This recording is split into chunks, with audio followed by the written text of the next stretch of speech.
CMS acknowledges the traditional owners of this land, the Ngunnawal people, and respect their elders past, present, and emerging.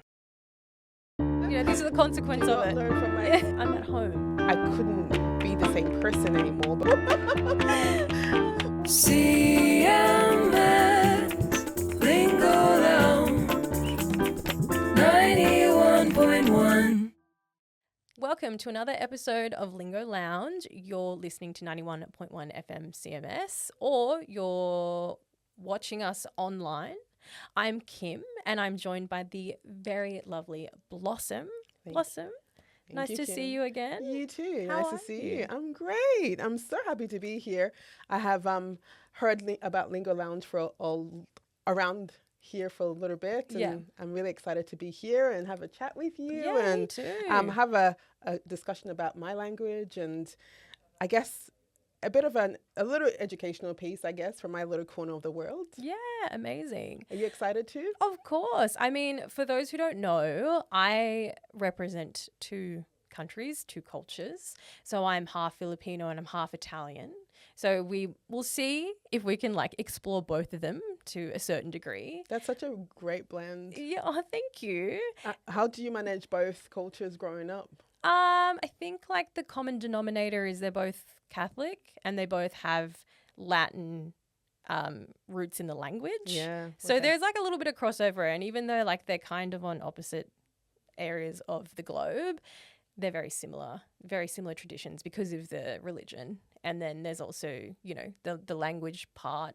There is similarities between certain words. So it's you can sort of get by. Really? Yeah. So if you learn Italian, you can... I mean, not to that extent. Okay. I mean, of course, there is very different sounds and things like that. Yeah. But because of that, Spanish kind of base in the Philippines, because I don't know if everyone knows that the Philippines was occupied by the Spanish for 500 years. So they left a lot of their culture behind, a lot of their, even their dishes. Obviously, the religion was a big one, Roman Catholic religion, and some of the language. So And food? Yeah, the food, similar dishes, I guess things have been adapted over time because of the, where Philippines is positioned. It's also very close to China and Indonesia and things like that. So there's influences from there. And, I won't get into too much about the history of it, but obviously things like global conflict, like wars and things like that, the culture evolved through that process as well because, there were shortages of certain foods, so they had to improvise and just kind of make do with what they had. So there are dishes that are similar where it's that's kind of the same, but it's the ingredients are a bit different. It's because we didn't have, certain things at the time because of World War II and things like that. So, yeah, it adapted over time. And the same with my Italian side. The interesting thing about that is my family's from Sicily. So Sicily and the mainland Italy they are very different. Sicily was occupied, and I'm going into a historical lesson. I love it. But yeah, it was occupied by a lot of groups. Yeah. The Greeks were there, the Spanish were there, I'm sure. I can't tell you exactly when, but the Middle Easterners, the Arabic people were also there. So there's a flair of all of that. And if you notice, Southern Italians are a lot darker in their complexion. They're also just their mannerisms are a bit more, animated and things like that. And that's just the footprints that were left behind. So yeah, it's you could spend hours and hours going into the history of both cultures, but ultimately there are similarities and I think it's an interesting blend. The one thing that I will say that is or has shaped me is I have no tolerance for the cold because both regions are quite hot. So yeah, I'm wearing a jumper as you can see, and it is summer, but I just have such a high tolerance to the heat. So anyway, I'm going to stop going on and on. Let's talk about you. Tell me about your culture, your background, your story. while you were talking, Kim, I was trying so hard not to do the typical Italian impressions. Yeah. That the stereotypical Italian Yeah, impressions. Family Guy. Yeah. But no, I hear you. We did have a Portuguese influence as well. So I'm from Nigeria. Most of the so Lagos, which was the capital of Nigeria for during colonial times, was named after a Portuguese word. So I think I'm not sure in terms of food if I can recall a Portuguese influence on our food now, but while you were talking about the war, we had food now that are quite mainstream for us, which wasn't, but was an influence as a result of war. Yeah. So I think Nigeria is the largest importer of cod from Norway. Like there are right, okay. they're really weird facts. Yeah. And that's because like it's farmed and it's dried out for like a year or so in this place, and then we purchase it. Yeah, and we use it in our food. Yeah. And there is no Nigerian. Well, there might be soups that are without cod, but I can tell you probably 98% of Nigerian food has some level of seafood or dry fish in it. Yeah. So that's the war influence story there that you thread that I picked up on. Yeah. But I'm from Nigeria. It's in the western part of Africa. It's like the America of Africa, I guess, in that sense. I think growing up, or actually, I migrated to Australia when I was 16 years old. So, or I migrated when I was 16 years old. Growing up in Australia is a little different when you're that age. You mix with, in Sydney, you mix with a lot of younger people who have that Black African culture, aspirational kind of thing. So like the Pacific Islanders, the parts of Europe, I guess. Like young people culture in the time that I was growing up in Australia was very African American Black. Yeah. Okay. So influenced by what they see on TV. Exactly. So it was. I guess I'm saying that because that's what Nigerian culture is like. I'm laughing because like I can mirror that. Okay. Like with my Italian side, because there is that whole thing of like bad guy mafia, and you've got people who have never returned to, I want to call it the motherland. They've never gone back, but they're very influenced on what they see on TV. So they feel like that's the way I have to act in order to be. You know, to prove that I'm from there and that I am a part of that culture. So I get it. Yeah. I don't know if it's a thing. It would be interesting to actually know what. I don't know if it's a Western Sydney thing as well.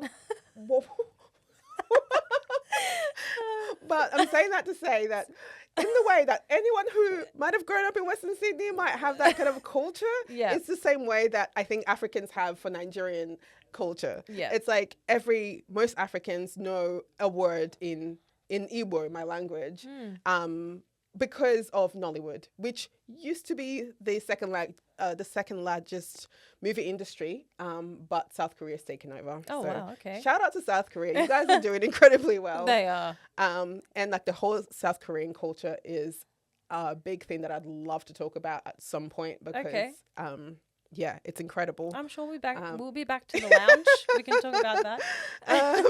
But just moving back to what I was talking about in terms of the Americanization of Nigeria. So we had a huge Nollywood, a huge movie industry that I think at the moment South Africa is doing really, really well with their movie industry. Kenya is doing really well as well.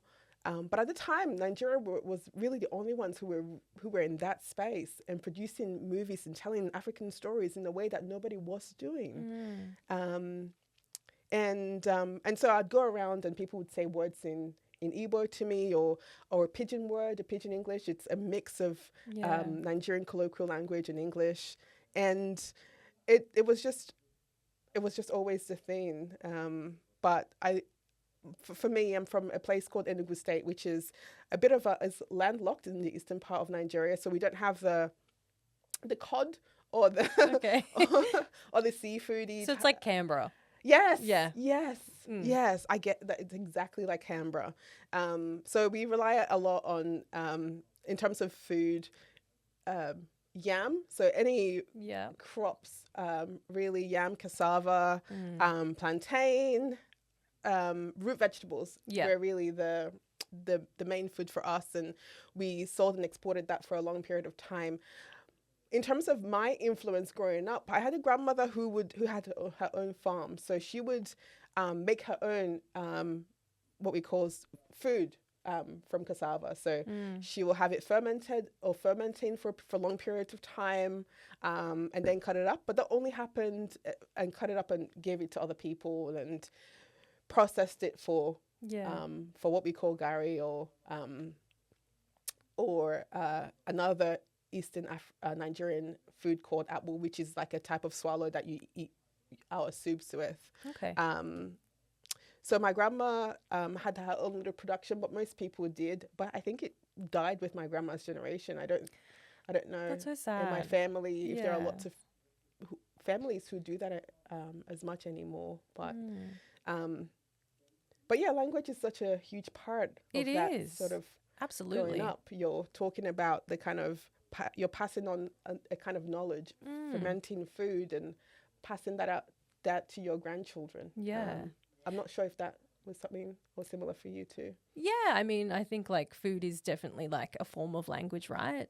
And it's also like a form of expression. Yes. So definitely, I sadly say though that my mum, being one of 12 siblings. Oh my God. Yeah, everyone goes, it's that Roman Catholic. It's very.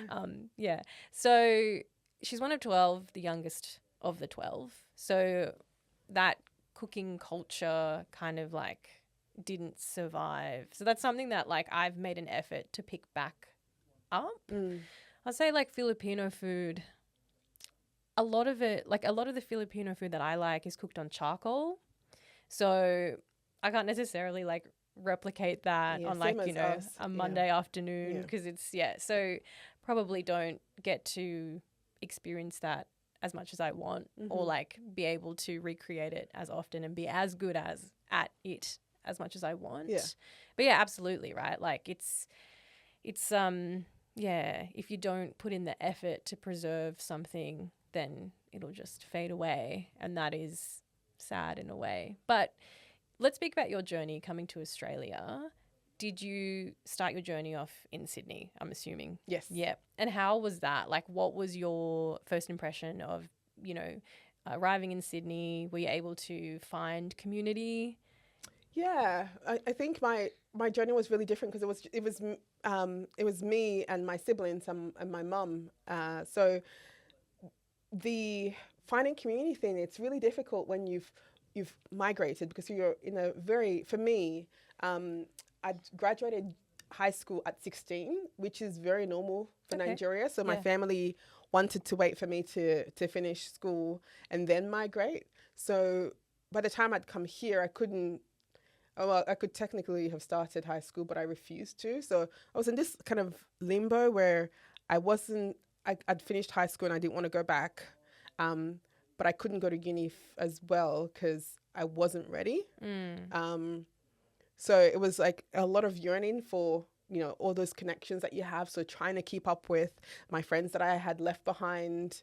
But then progressively realizing that I couldn't be the same person anymore because I'd already moved on. I wasn't there.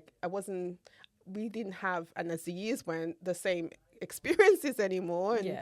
And, can't relate to each other. Can't relate anymore. As much. So it's just the unfortunate reality. And I kind of grew up to that realization and having your own tribe here and kind of valuing the differences that we all have and those kind of stories that we all have. But I think in terms of language, watching my siblings, so I'm the first and I've got my youngest, the age difference is 6 years between myself and the last of my family. and he doesn't have the language anymore, and that's just the reality. I still speak Igbo. I'm passionate about speaking Igbo. I think that unfortunately, with the colonization of Nigeria by the British for directly and indirectly, I'd probably say 500 years as well. We've always, and I think the reason why with the colonization, we've worked really hard to be able to present that we can strive under whatever the circumstances were. We had to show that we could learn to be English. We could make something of ourselves in the new system. I think if you have a look at Nigerian history, my people, the Igbos, were the last, when the British were deciding what tribe would be the best tribe to colonize or to empower for the British indirect rule. There are three main tribes in Nigeria, and there are other incredible tribes in Nigeria, but there are three main ones that you hear about: the Igbo, the Yoruba, and the Hausa. And the Hausas, because of the system of religion that they already had, Islam was already in Nigeria at the time, and the type of the system was quite similar to what the British colonial rule wanted, and so it was easy to pass that on. But our system, we didn't have a monarch or a monarchy at the time. We had a people or a kinship system where it wasn't one person who made decisions. It was a kind of democratic decision-making process. So it was harder to colonize us as a result of that. But once the British did conquer Nigeria in that sense and became the people who all the systems, social systems, and were all British systems. We quickly had to decide, who was going to lead Nigeria and whether we were going to make ourselves best place to do so. Yeah. And I guess in doing so, I would probably say that we will lose and are losing our language as a result of that. Yeah, that's unfortunately. Yeah, it's one of those things, isn't it? It's when someone comes in and they're just, I don't want to say stronger, but they have more resources and they've done it before. It's not the first time. They've got a blueprint. That's right. They've got, user guide. They're like, oh, troubleshoot.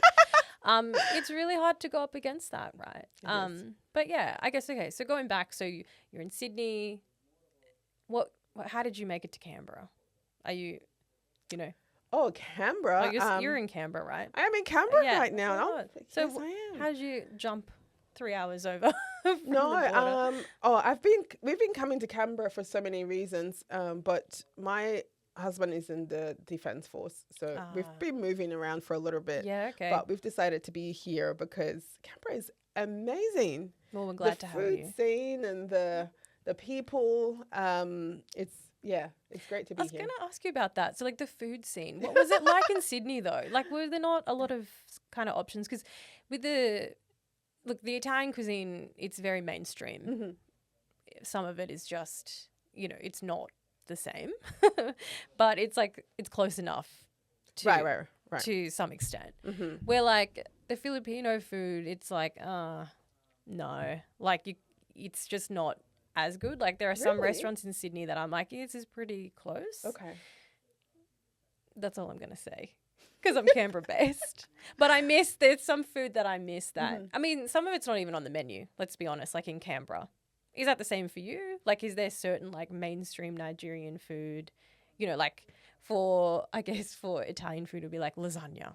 Yeah. Like you got lasagna, but you might not have like some other kind of more, maybe even some not even technical, like just simple dishes. Sometimes it's those simple dishes that are so good, but some people are like, don't understand the value in them, so they don't put them on the menu. Okay. Is that like a similar thing for you? Have you found that? Yeah, no, I mean, if there's the only people that will serve Nigerian food would be a Nigerian restaurant. That's it. That's how it should be. So that's the thing. And I've supported a few Nigerian entrepreneurs to open up their own restaurants, and it just never, you set it up, but it's never viable. We just charge too much for Nigerian food. Yeah, it's the same. Yeah, It's the same with it's just us. yeah. Yeah. But in terms of the main meal, it's interesting because I think maybe last year or 2 years ago, when there was an explosion of swallows on TikTok or something, I have a distinct memory of watching YouTube shorts and people are like, oh yeah, I'm trying this Nigerian food, and someone dips a swallow and in a soup. I think maybe between now and the last 5 years, we've had some awakening of Nigerian food. So it's hard to tell, but like jollof rice is like the main one, I've got to say. Yeah. It's just rice with tomato paste and tomatoes and cooked. Like the stew or the base is quite similar to a lot of Greek style cooking or even Asian style cooking. It's really just onion, oil, fry your tomato paste, fry your tomatoes, and then let it dry out for a little bit. Put your condiments or umami flavors in there, and parboil your rice beforehand or cook your rice in. And that's it. Stir it, and that's just jollof rice. It's pretty straightforward. And the stew base, you can have white rice with this stew, and it's the same base. Yeah. Okay. But then when you come to the soups, there are so many. I met a woman because I went to Nigeria. I lived in Nigeria for a year with my husband in 2017, and I had that kind of itch. It was like, Kim, I was like, go. Yeah. Has that ever happened to you before? Yeah. It's horrendous. Okay, that's good. I had that itch and it wouldn't go away. So yeah, we sold everything and moved back in 2017. And I met a lady who knew how to cook like 300 Nigerian soups. Wow. And she was trying to pass it on to her daughter. And that's a lot of pressure. It is. Some people are just not about that life. They're like, I don't want to learn. Like, I'm fine. And she's a fantastic cook. And that's not what she does. She's a teacher. Yeah. But she needs to write those recipes in a cookbook. Yes, that's what I said to her. I said, we should open up a YouTube channel for you. But you say those things and you move on. Yeah. Right? You don't really implement them. We'll chat. Okay. Well, that's great. That's such a great insight. What's the one meal that's Filipino? Oh, okay. I love this dish. It's called inasal. Basically, it's just like chicken on charcoal, and it's just marinated in like soy sauce and like garlic and whatnot. Like, it's just getting the marinade right, having it. And annatto. Do you know what annatto is? No. It's like this red kind of. It's a dried out. It's almost like a peppercorn. But it's got like this tang to it. Okay. And it just needs that. And that's the thing. A lot of the Filo restaurants, they try and do an asal, but they miss that one little part. And it actually just makes such a difference. It's incredible, isn't it? Yeah. And then they don't charcoal the chicken. Like they cook it in the oven or something. Yeah. I'm like, this is just like a rotisserie chicken. I don't want this. So yeah, that one thing. It's a whole thing. Like there is a big like kind of mainstream chain called Inasal, and that's like their main dish in the Philippines. So my cousins know I'm coming. They're like, yes, we're going to stop there on the way home. Yeah, we're going to have it. Everyone who's close to me knows that's my dish. I need it in my life. How often do you go back? I try and go back every year. Oh my God, I'm so jealous. Yeah, because it's only like a 9-hour flight. Yeah. So it's like if you can drive to Melbourne, you can go to the Philippines. Yeah, no, Nigeria is a full-on few days. Yeah, I get it. I mean, Italy's not easy either. Yeah, it's the same. Yeah. And then it's like you got to get back on the timeline and things like that. But yeah, that would be my go-to dish for sure. And I have given up eating it here because it's just it's not the same. Disappointing. So I just bulk eat it when I'm there every day. My aunts are like, are you not done? I'm like, no, I'm here for 2 weeks and it's going to be like 2 weeks of Inasal. And that's that. Is there a person, because I could never do that, like as a Nigerian, going back and eating out every single day. That would be diabolical. You'd be in big trouble. Like with the family? My family have accepted it. Yeah. I just have it for one meal. Yeah, okay. Just the one meal, and then for dinner we'll do whatever. Yeah. But like, yeah, it's just a known fact now about me. I love that you can get inner soul in your life at least a few 48, what, 50? I just need it. No, 52 weeks in a year. Yeah, you know, it keeps me strong. Yeah. It keeps, you know, chicken's a great source of protein, right? It So is. yeah, that's like my non-negotiable. But you mentioned cassava. And in the Philippines, cassava is also used, but we have it more in dessert form. So it's this might sound strange, but I'll walk you through it. So it's like shredded. There's this dish. It's called cassava cake. Okay. And it's shredded cassava and then condensed milk. And then they put like a bit of cheese in there. Okay. But like the cheese is not like overbearing. It's just like a mozzarella. Like it's there just for like the pull type thing. Okay. And I'm sure there's other ingredients in there that I've completely missed, like coconut sugar maybe, something like that. And then they bake it. And it is like one of my favorite. It sounds like it would be delicious. Desserts, like, It's interesting. Cassava is so flexible. Yeah. Like the way that Sierra Leoneans eat cassava leaf, and we only have a specific way that we eat cassava. But then you go to the Fijians, and they have their own way of eating it. It's incredible. Yeah. So when you said cassava, I'm like, I'm hungry. Yeah. Yeah.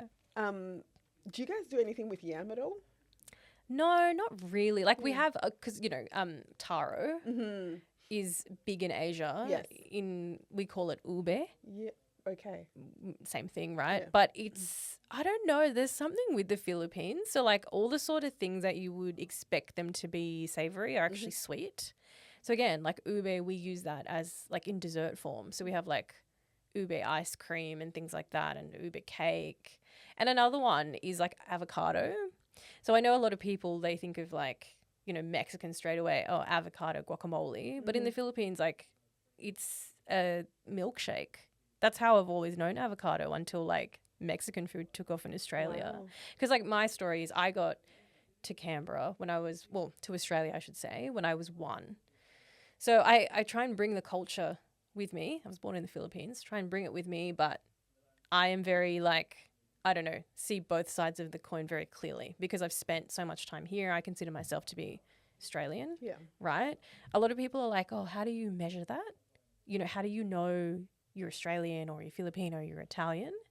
And I really kind of like, I shouldn't have to quantify that at all. Yeah. But then I just kind of sat down one day and I was like, look, I can't say that I know both the other two countries' national anthems off by heart. So this is you trying to quantify. I couldn't do it. No, because I was asked. I went to an event, a few months ago, and they were like, "We're going to sing the Filipino national anthem," and I was like, "I don't know it.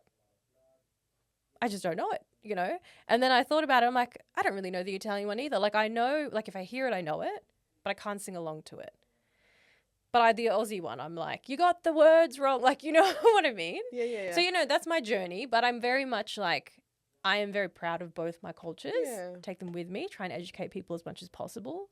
Because in Australia, I've found that they're very curious because we're a very like, diverse society. People like, where are you from? That's a question that, my friendship group is very, we're all ethnic in some shape or form. I just resonate better with people who have a similar background to me, like, and that it's that question, like, where are you from? And you're like, I'm from Canberra. And they're like, no. Where are you actually from? And I'm like, actually from Canberra. Like, I'm actually from Gungahlin, if you must know. But you know what I mean? So then you start thinking, oh, like, do I have to work out the answer to that question? Yeah. Like, but then over time, I'm like, no, I don't. Yeah. Take it or leave it. Like, I'm here to educate you about all sides of the coin. Maybe it's more like a square because there's a few sides, but you know what I mean. So that's my experience living in Canberra. I have lots of questions. Yeah, please ask away. So I guess at 1 year old, Yeah. coming to Australia, you obviously have no idea of No. any language. Do you speak any language at all? Yeah, so I speak Tagalog, Okay. which is the Filipino language. It's the main language. I should say also, like, Philippines is made up of over 7,000 islands, and there's different dialects throughout. Yeah, the main island in the Philippines is, like, where the capital is, where Manila is Luzon. They primarily speak... There's, like, a bit of, like, up and down about, is it Filipino, is it Tagalog? But let's just say, for this sake, Tagalog. And then you have, you know, Visayas, which is like another kind of region, and they have their own language as well, which is Visayas. And then there's another kind of bigger island called Mindanao. And it's interesting because that's the one part of the Philippines that's like I would say majority they believe in Islam. Okay. And the rest is.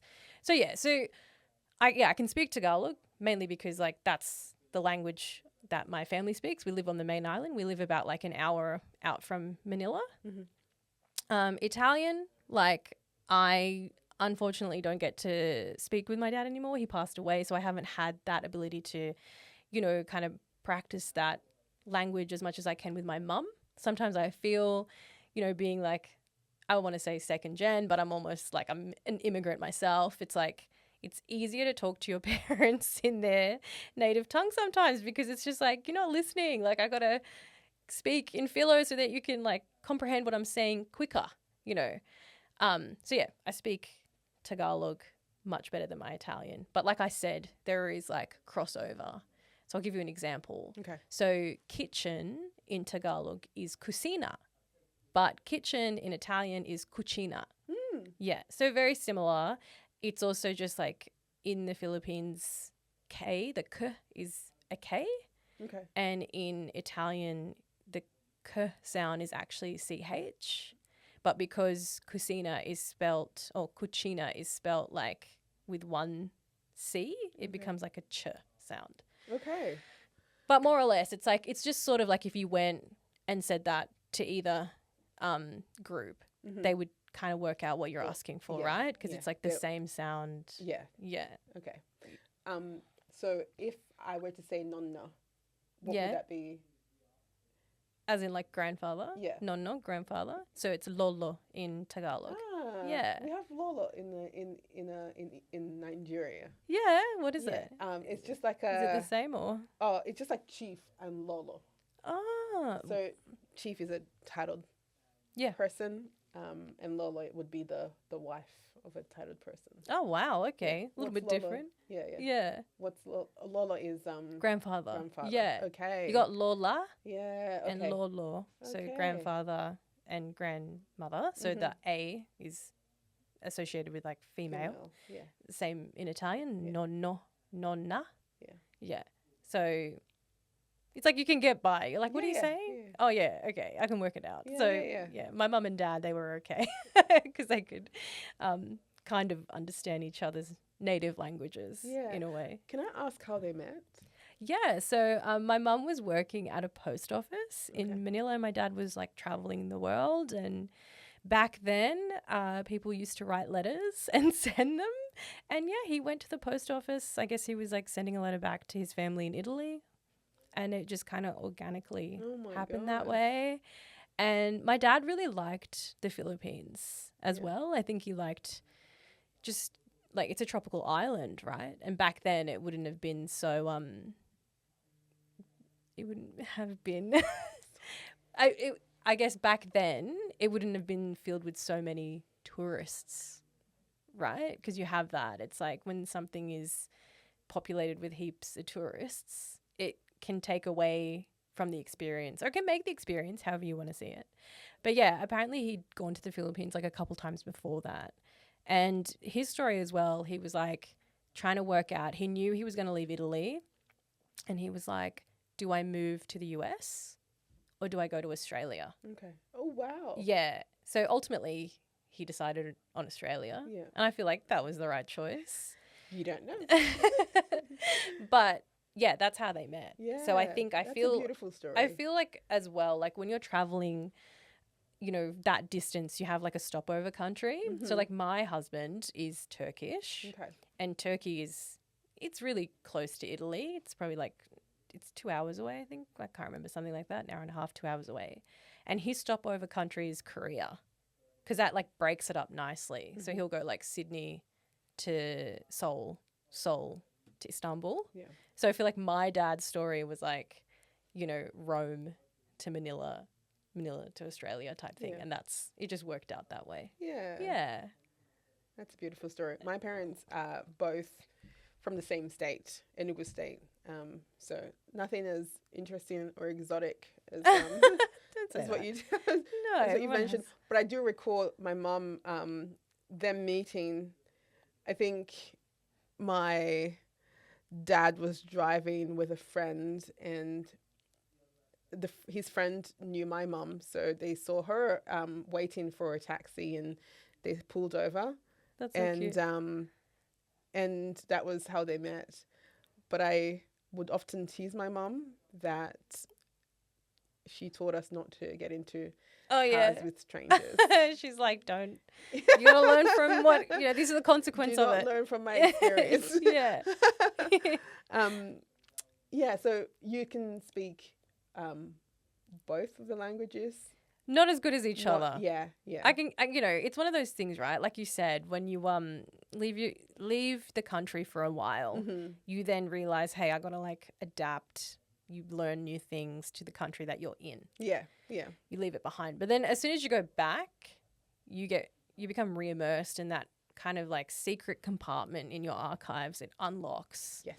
And then it just starts. Yeah. So I have friends who were born here or came here as 1-year-olds or as babies, and you know, it's like, oh, I'm Australian, so you're very Australian. You don't care as a child about retaining your language, A, if you know the language, or B, learning the language if you don't know the language. So there are lots of younger Nigerian kids who grew up here and they lose the language because they want to assimilate and fit in as well. But then as you grow up and you start learning about yourself and your values and who you want to be, and you start realizing that you've lost something. So yeah. I have one particular friend who is very obsessed about learning Igbo.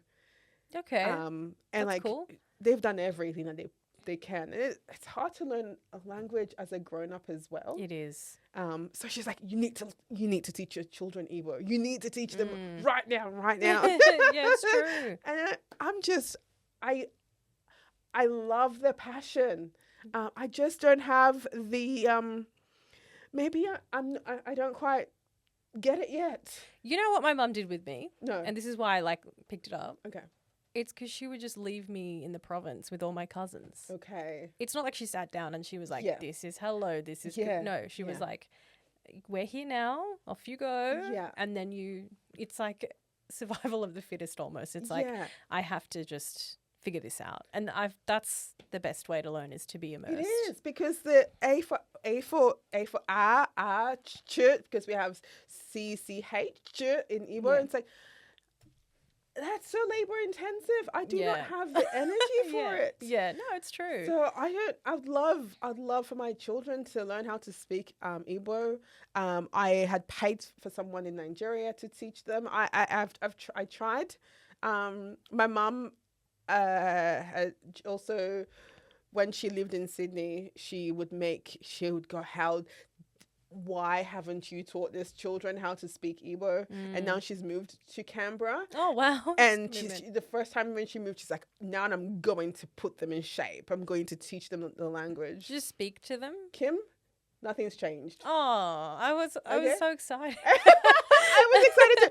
Every time she'll come back, she'll be upset. I just went outside and this Chinese mom was speaking her language to her children. Yeah. And I said to her, I want my grandchildren to be like that. Yeah. And I'm like, oh, no one's stopping you. Yeah. How have you gone? It's been 6 months since you moved here. Can I get an update on that language training that you've... And then she's like, I'll start now. Yeah. And then she'll start speaking Igbo to them. Yeah. And of course, they don't understand what she's saying, but Igbo is so versatile. There are lots of sprinkling of English in it. So they can pick up the English parts. Yeah. But she'll stop soon. It's all right. Give it And time. I know, but It's like driving a car. It doesn't make sense. yes, yeah. And then all of a sudden it makes sense. Yeah. So But it's press on. It's just that that we all will say we will teach the language, and then because it's not a language that you speak every day, it's unnatural. It is. To do so for the benefit of somebody else. Yeah. So I wonder if there are language experts that like all they do is to teach language, and how do you do so when it's not the first language that you speak? Because English is my first language. Yeah. How interesting. I don't know. I feel like I'm really big on just like dumping the children in the country and just letting them go. And then like, I'll see you in 2 weeks. Like come home to sleep and things like that. But we'll talk on the plane. Yeah. Because it works. I'm like living proof of that. It really does work. Yeah. But hey, let's talk about music. Okay. So like we were talking before Lingo Lounge about music in Nigeria and how you're into Afro beats, right? Is there like a certain artist or song that you recommend our listeners to go on Spotify and add to their playlists? Oh, it's really hard because there are 3 main artists in Nigeria now that have like the whole body of work for the purpose of what you're talking about, Kim. Yeah. It's Davido, it's Wizkid, and there is Burna Boy. Yeah. So Davido is like my man. Okay.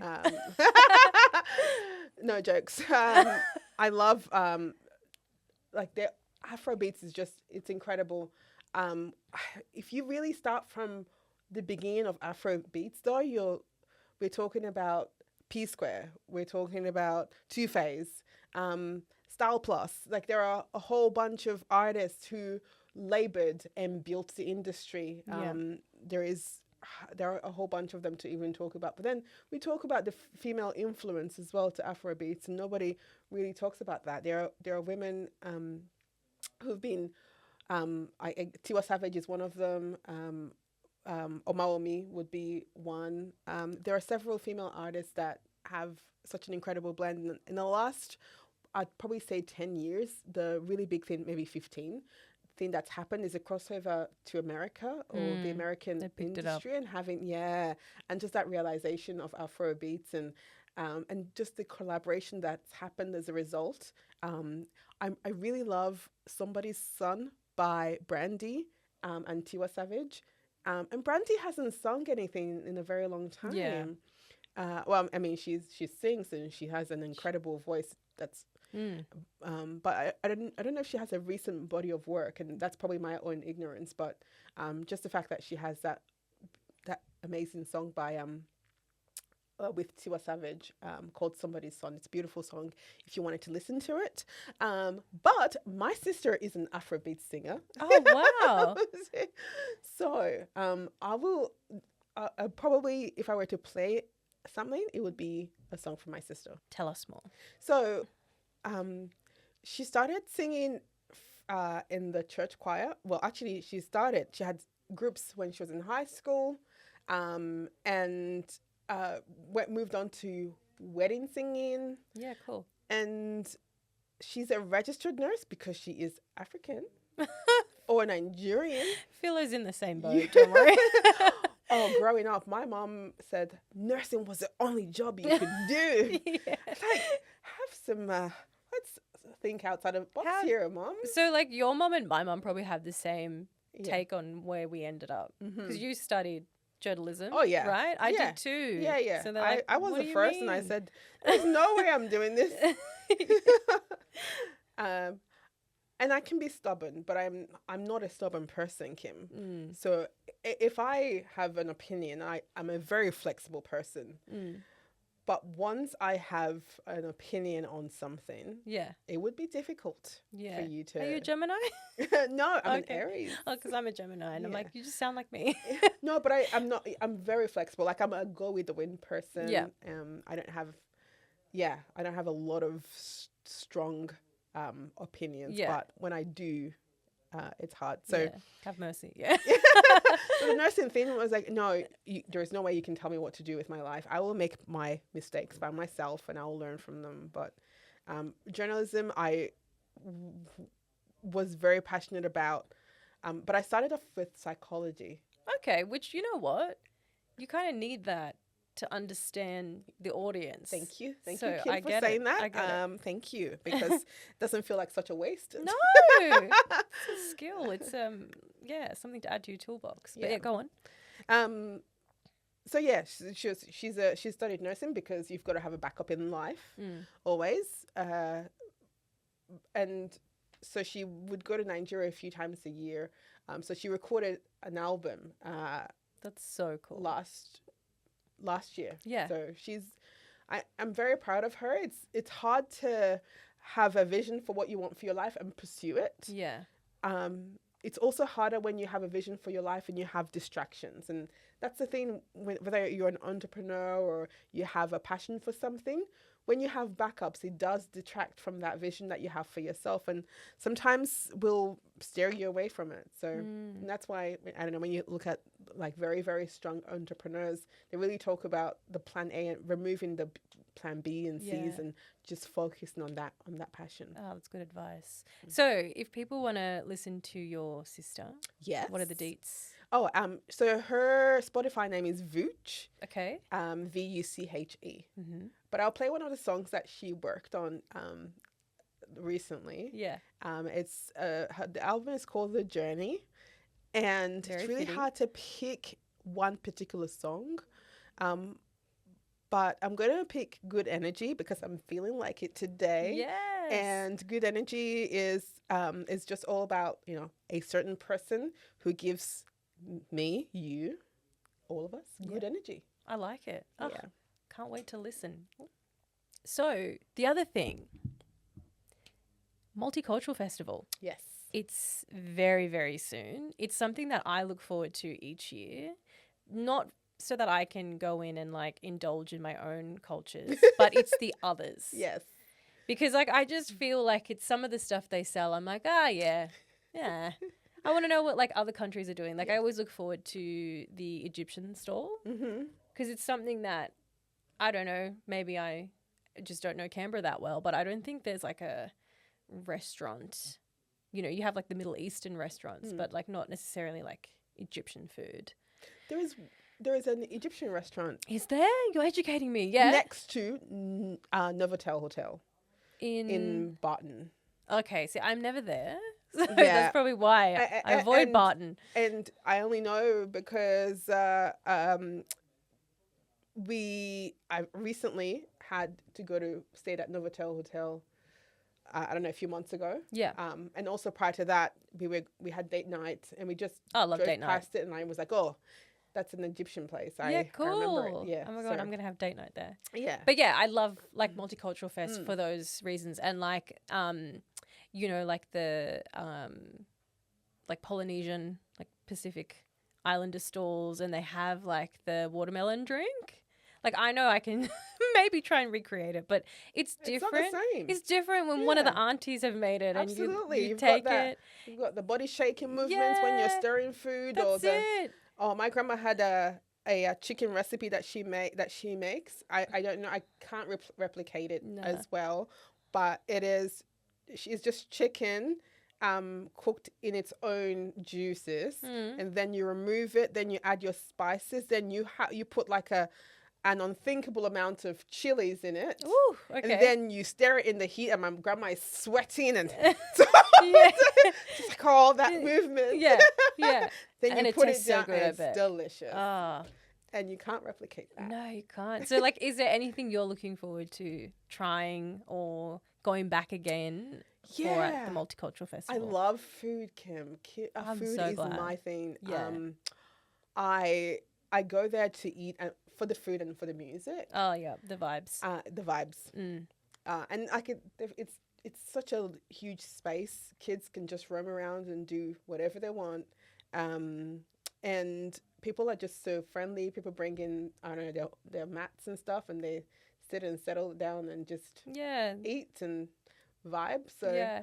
we go with a group of our friends. So we try and figure out how many people are coming and just, I don't know, Yeah. go as a group. I love it. Yeah. So Yeah. I look forward to the Multicultural Festival for the food. Yeah, me too. Me too. And just like the connection Absolutely. to community, right? Because we're going to be there. We're going to be there live. Blossom will be there. I'll be there. So come and say hi to us. We want to talk to you. We want to get to know, about you and your culture. Yeah, it's such a great event for Canberra as well, because it just really showcases how diverse Canberra is. Yeah. And it's almost like a weekend of like, I feel like I'm at home in a way, like, but I also feel like I've gone on a trip because I have the ability to go around to different stalls and just experience different foods. But also ask dumb questions, like questions that you wouldn't typically feel comfortable to ask. Yeah.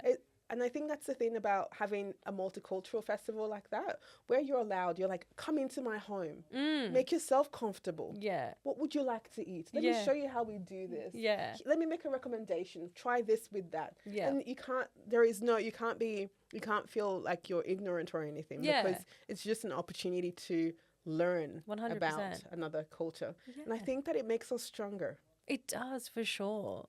So now, like, being in Canberra, would you say that, like, over the years, because for me, certainly, I've noticed, like, a huge influx of people migrating and settling in Canberra. Okay. Like, Canberra had this, like, reputation when I was younger, certainly, where it was a country town and everyone's like, oh, don't go to Canberra, there's nothing there. Oh, yeah, absolutely. But, like, now it's, the landscape's evolving, so there's more kind of I don't know, maybe incentive for people to come here, and so there's more people in the community that look more like me. And like even like a few months ago, someone was like, oh, you need to meet this person, they're Philo and Italian as well. And I was like, but there can be only one, and that's me. So no, it's no longer the case. So as time goes on, I feel like I'm seeing more of, myself being able to engage with more of my community. Is it the same for you? I don't know. It's hard because if you ask me about Sydney, I'd be able to answer that quite well. For Canberra, it's different because I'm in a different phase of my life here in Canberra. So I'm not really getting around the community like what I typically did when I was in Sydney. When I was in Sydney, I was involved in, every scene, multicultural scene, art scene, every scene. Yeah. In Canberra, it's a little different. It's my mum era. So I am, if you ask me where the playgrounds were, Kim, I'll let you know how multicultural they are. I would definitely be able to tell you that. But I think generally speaking, my mum's moved here after 4 years of us being here. She dug her heel. It was never going to happen. It was too cold, and everything else. It's okay. You just wear a jumper like me everywhere all the time. But she said that it's not so bad here. Yeah. I have two brothers in Sydney now that are left, and I'm still trying. I'm working my magic to get them to Canberra, but it's just. You don't think Canberra is as good as it is when you're visiting it or when you hear about it. It's true. You just have to be here for a little while and you realize that it's not as bad as you think. Yeah. I love the lack of traffic. Yes. Please sell that. And how close it is to everywhere. Yes.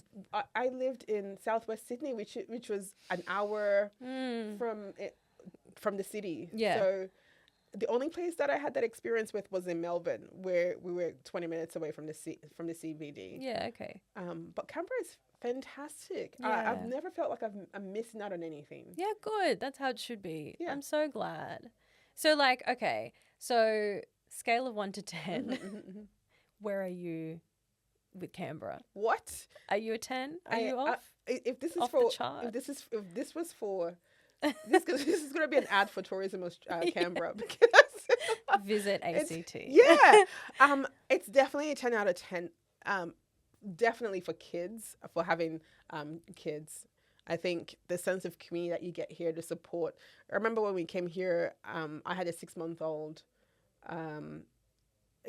we had connections to Salvation Army, had like a mum and bub groups that they had. The library, my local library, had those two. So I was never bored. I had like different organizations that I connected with just by virtue of being here. And I think that's the kind of thing that you need. And you meet other mothers and they tell you, oh, I do this on these days and I do that on those days. And, you know, my 6-month-old is a 4-year-old now. Yeah. And so it's a different Yeah. life every single day of activities. But no, Canberra it's been good being here, and we've definitely chosen to stay here. So yeah, we'll just stay here and he'll travel everywhere else and come back to us. We'll keep you. Mm-hmm. Yeah. Okay. I love it. I love it. So in terms of Nigeria, how often do you go back? Because I know you asked me, but I didn't ask you. Yeah, no. I only went back. I've only gone back a few times and lived in 2017, and then we planned to go during COVID, but we had that lockdown. But I have no plans of going back, unfortunately. Nigeria is amazing and fantastic and beautiful, and the food is amazing, and the people are even more amazing. If you don't have a Nigerian friend, you need to get one today. Yeah. Yeah, that's like an ad for Visit Nigeria. No, but I was going to say the opposite, Kim. Do not visit Nigeria. Not No. So, So I'm going to visit Nigeria, say. Yeah. What do I need to know? What do I need to do? Is there like a phrase you guys use to greet each other where they're like, oh, okay, that person's like knows about our country and they're not like a foreigner? Mm-hmm. I think when you visit Nigeria, before you visit Nigeria, obviously talk to a Nigerian if you can. Obviously, you would also need visas if you don't have a Nigerian passport. Good to know. You'd need to have, I think, some vaccinations that you need to take as well. Okay. When you get to the airport, you might need to have or be aware that it's a bit different to Australia. People don't mind asking you for money or to grease your palms for doing typical things like processing your visa or going just whatever typical work that you do that somebody does at an airport. They might ask you for money. Yeah. So be aware of that. I would probably make sure that I have things booked out for me. So just like beforehand. So if I like taxis, for example, if you leave an airport, I would not be getting into a taxi that's already there. So you'd be pre-booking everything by yourself. Okay, good to know. Just to make sure that you're going to be arriving safely to your destination. Nigeria is amazing, but also there are, especially in Lagos, where you might land, or Abuja. Depending on where you land, my advice would differ. But if you were arriving to Lagos, then it would be just make sure that you pre-book everything and talk to a Nigerian friend, because they'll be able to tell you what you should do and what you shouldn't do. But yeah, Nigeria is so fun. We were lucky to have had somebody who lived in Lagos who took us around, because I'd never actually lived in Lagos before. Okay. So it was my first time going, and it was, lots of island hopping. Yeah, we love lots that. of fun stuff. But just always talk to people who live there, or people who know the people that live there, because they can help you out. Great advice. I'd say the same for the Philippines. I could really relate to when you're like, sometimes people ask for money for services that they would normally just do. Yeah. Especially like anyone who's like, let me help you with your bags. Yes. That's not like in Australia, people are like, do you need a hand? Yeah. It's not that. It's different. Yeah. It's like, I'm doing this so that you can give me money at the end. Yeah. And if you don't give it to me, I'm going to make a scene. Exactly. Or you won't have your bag. Yeah. I'll just take your bag. So up to you. Yeah. So very similar steps that you need to take, cautionary steps. But yeah, likewise, it's like, speak to someone from there. They can like guide you. Or speak to me. If you don't have any Nigerian friend, reach out to me. This is now your friend. But yeah, like, look, it's okay. I think there's been a massive like tourism boom in the Philippines. So there's like more and more foreigners. Like even in the city that my family is from, like I said, it's about an hour away from Manila. So you don't tend to get as many foreigners there. But over the past few years, I'm like, oh, there's so many people here that are visitors. Like it's just changed. Like it's just evolved. And but yeah, you still obviously have to be aware of, you're not in Australia, it's different. There are different customs. Like don't be too showy. Don't go out and have like, all your jewelry on and that sort of thing. Like be a bit discreet. Street smart. Yeah, be conservative too. They're very religious. So if you present a certain way, they're going to assume certain things. So that's like also something to keep in mind, right? I think visiting Italy, like they're very, very used to people going there. Mm-hmm. So that's true. But I will say something that I don't know, like if you've never gone to Italy, you may not consider it, but Italy is really close to Africa, right? Like it's really, and sometimes when you go there, there are a lot of people who try and scam you. Yeah. And they use the stories of like, oh, I've got to get back to my family in whatever country. Yeah.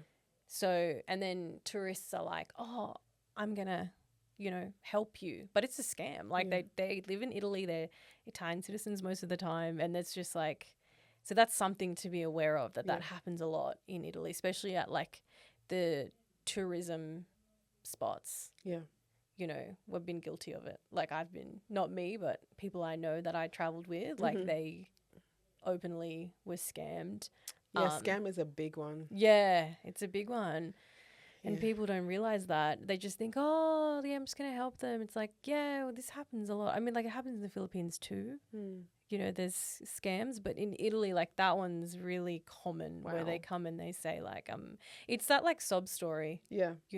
My family, I can't get back to my country. I'm not from here. It's unfortunate because it's the reality for real people. Yeah, it is. But they just really take advantage of that. Yeah. So like, yeah, if you're traveling to Italy, just be very mindful of that. Like don't, if they come up to you, maybe don't entertain it. Yeah, that would be it. Otherwise, go to Italy. Great advice. Yeah.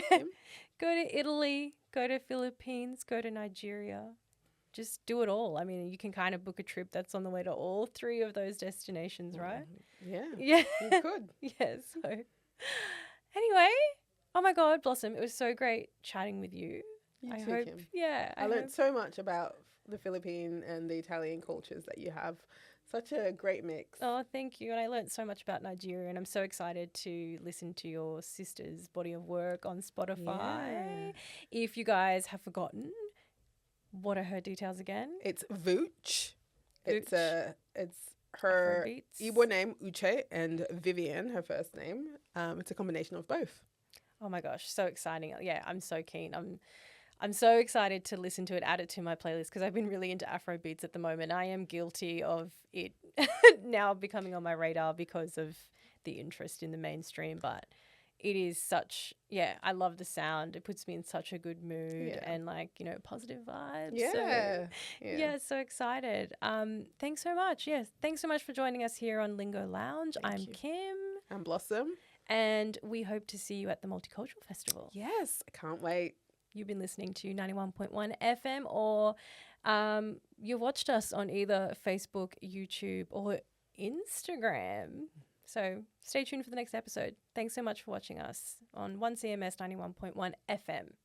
See you soon. CMS 91.1.